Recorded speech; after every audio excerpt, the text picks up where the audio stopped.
ভাড়া নিচ্ছেন আপনি, এই জায়গা ভাড়া নেন না, এই জায়গায় যা দেখি এগুলি বা কাটার শুধু বলতে চাই, আপনাদেরকে আশ্বস্ত করতে চাই, আপনাদের সহযোগিতা চাই। সেটা হলো আজকে যে এই কার্যক্রম শুরু করলেন আপনারা, আপনাদের এটার সকল ক্রেডিট আপনাদের, এই ক্রেডিট সকল রাজনৈতিক দলের, সামাজিক সংগঠনের, নারায়ণগঞ্জবাসীর এই ক্রেডিটকে আমরা রক্ষা করতে চাই, একদিনের ক্রেডিটে পরিণত করতে চাই না। আমরা এটা অব্যাহত রাখবো। আমরা যারা এখানে হকারি করেন তাদের প্রতি আমার আহ্বান থাকবে যে আপনারা এই নারায়ণগঞ্জ মানুষের পালসটা বোঝেন এবং আপনারা এই ফুটপাতে এবং রাস্তায় বসার চেষ্টা করবেন না।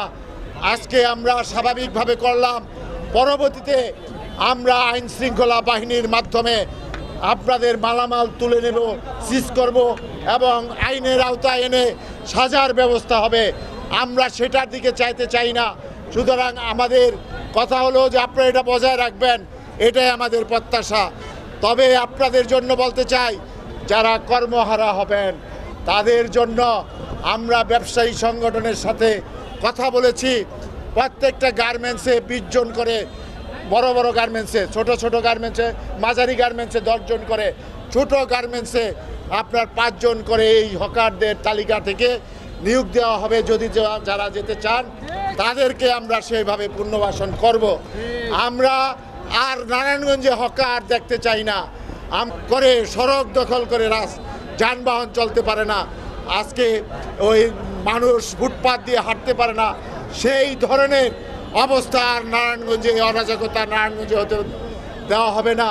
ইতিপূর্বে এই বিষয়টি নিয়ে অনেক জল ঘোলা হয়েছে নারায়ণগঞ্জের। আমরা বলতে চাই সরকারি দলের পক্ষ থেকে, যেটা আমাদের সরকারি দলের একক কোনো কৃতিত্ব না এবং একক কোনো প্রোগ্রাম না, এটা সকল রাজনৈতিক দলের কৃতিত্ব।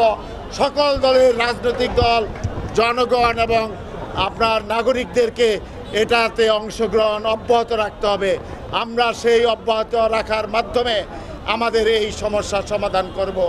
আমি আপনাদেরকে আশ্বস্ত করতে চাই, আজকে আমাদের এমপি মহোদয়, ডিসি মহোদয়, এসপি মহোদয় সহ জেলা পরিষদের প্রশাসক সহ আরও অন্যান্য নেতৃবৃন্দের সাথে কথা হয়েছে। আমরা এরপরে সিটি কর্পোরেশন থেকে, আপনি একটা জিনিস দেখেন, ঢাকা 2 সিটিতে মাত্র 20,000 এই অটোরিকশার অনুমোদন দেওয়া হয়েছে, অথচ নারায়ণগঞ্জের মতো একটি ছোট শহরে 17,800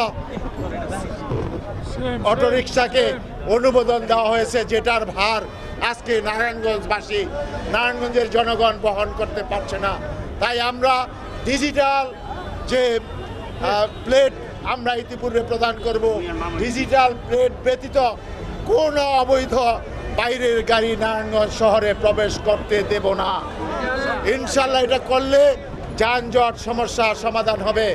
আমরা ওই যে বিভিন্ন যে স্ট্যান্ড আছে, ট্যাক্সি স্ট্যান্ড, ওই বাস স্ট্যান্ড এবং আপনার সিএনজি স্ট্যান্ড, এগুলি আমরা তাদের সাথে বসে কিভাবে আপনার এটা সমাধান করা যায় সেটা আমরা করব। আমরা আপনাদের প্রতি বলতে চাই, মশা নিধন এটার কার্যক্রম শুরু হয়েছে, সকলের সহযোগিতা চাই প্রধানমন্ত্রীর নির্দেশে।